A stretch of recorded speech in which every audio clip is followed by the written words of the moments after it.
Hi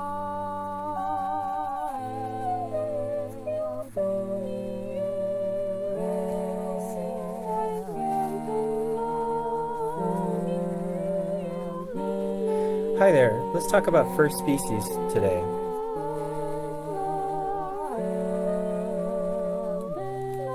And that was a species counterpoint exercise that was done by Synthetic Zen from the album Bootylicious, Volume 1.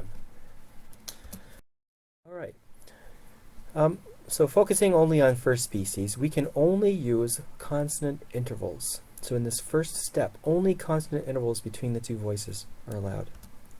These are the intervals that you would consider consonant. The perfect ones, unisons, fifths, and octaves. But not the perfect fourth. This is not considered a consonant in this two-voice context. And also the imperfect consonances. Those are the thirds and the sixths. So unisons, fifths, and octaves, thirds and sixths are the only intervals that you're allowed to use in first species. All of the other intervals are considered dissonant. Seconds, the fourth, and the sevenths are not used at all. Anything augmented or diminished, like the tritone, would also not occur. So here's a list of the intervals you can use. Perfect, unisons, fifths, and octaves, major and minor thirds, major and minor sixths, also major and minor tenths, which are thirds plus an octave, right? You should not have your voices go more than a tenth apart when there's only two of them. So that's the largest interval that we'll use. And as you can imagine, the perfect unison does not create good harmony, so we only will allow that at the beginning or the end. You don't want perfect unisons anywhere in the middle. Now we need to talk about types of motion in order to do counterpoint. How the voices move in relation to one another. The five terms are static, oblique, contrary, similar, and parallel. And here's how they work. Static motion. Neither of the parts move. This is not common. At least one of your voices should be moving. Oblique motion means just one of the parts moves. The other one stays in the same place. So here we have a third to a sixth, both consonant. Contrary motion, they both move in opposite directions. This is nice. We go from a third to a sixth, both consonant intervals again. Similar motion means they're moving in the same direction, but by different intervals. So in this example, one voice is moving by step and the other is leaping by fourth. We have third moving to perfect fifth. And the last type is parallel, both of them moving in the same direction by the same interval. So you have a minor third moving to a major third, moving both by step in the same direction. We need to talk a bit more about parallel motion. But first, I'm going to give you the four basic principles that Fuchs provided. These are a little complicated, and on the next slide I'm going to put them into English. He says, from perfect to perfect consonances, use contrary or oblique motion. From perfect to imperfect consonances, use similar, contrary, or oblique motion. From imperfect to perfect, use contrary or oblique motion. And from imperfect to imperfect, use contrary, parallel, similar, or oblique motion. Here's a summary of what he's trying to say. Contrary motion always works. Oblique motion always works, but don't overuse it. Similar motion only works when you're going from a third to a sixth. Or sorry, moving to a third or a sixth. So you're moving from something to a third or a sixth. Those are what he calls imperfect consonances.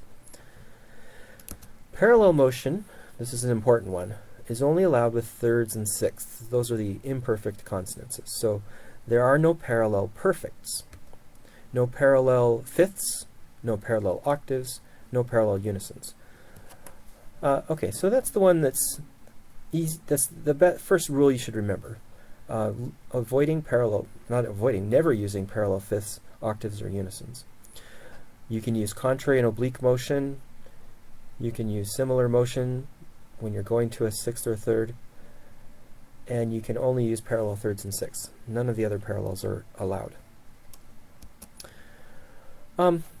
Also, with using parallel thirds, you should avoid too many of them. You should allow maybe no more than three or four successive thirds or sixths. And the reason for that is the two voices should be independent, and if they're just moving in the same motion, parallel motion all the time, it's as though one is harmonizing the other, and they're not two independent voices. Okay, so there's a summary of what Fuchs was trying to say. So now we can look at an example of first species counterpoint. Again, we're writing one note for every note in the given voice. Our canus firmus is on the bottom. You could write your melody above or below the canus firmus, but I think we'll always be writing above. So this is the voice that's been composed, and this is the canus firmus. These are all consonant intervals. They have to all be consonant, and they are. Now, how does it start and end? You should start with perfect consonances and end with perfect consonances. When you start, it can be an octave or a unison. That's common.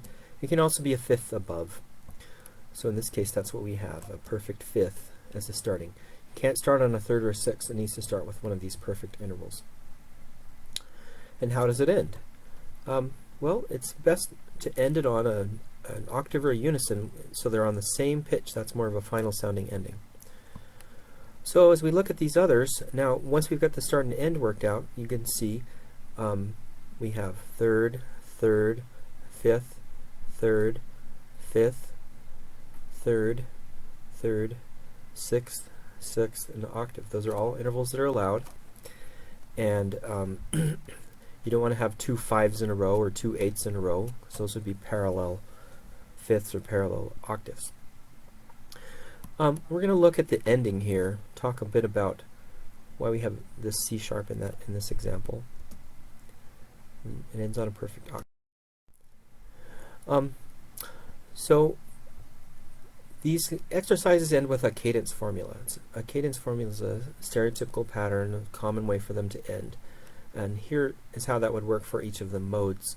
I think we're just going to be writing ours in major, which is also known as the Ionian mode. At the end of the exercise, one of the voices is going to end with the pattern 3-2-1, or mi re do. Here we have it in Dorian, me re do, 3-2-1, and the other voice does do ti do. You put those together and you get. So that's the stereotypical cadence formula that you'll get at the end. 1-7-1 in one of the voices and 3-2-1 in the other. You can never go wrong if you do that. And that's the same thing that's happening in these other modes as well. Now here's a sort of a historical note about leading tones, actually. In the minor-based modes, Dorian, Mixolydian, and Aeolian, they would raise the leading tone to get the do-ti-do sort of sound, right? 1-7-1. And this is an example of musica ficta, or imagined music, because it was traditionally added by the performer rather than being written in. So when you see an accidental, for example, in older music, written above the score, like a sharp written up here, that means you should add a sharp here, but it wasn't written in the original music. The performers added that in performance. So the end result of that is every time you have a cadence, it goes from a major sixth to a perfect octave, or minor third going to a perfect unison if it were inverted. I guess we don't have any of those. And so musica ficta is something performers provided to the history of music theory. All right, so that's all of the information about first species. You'll be practicing that in class.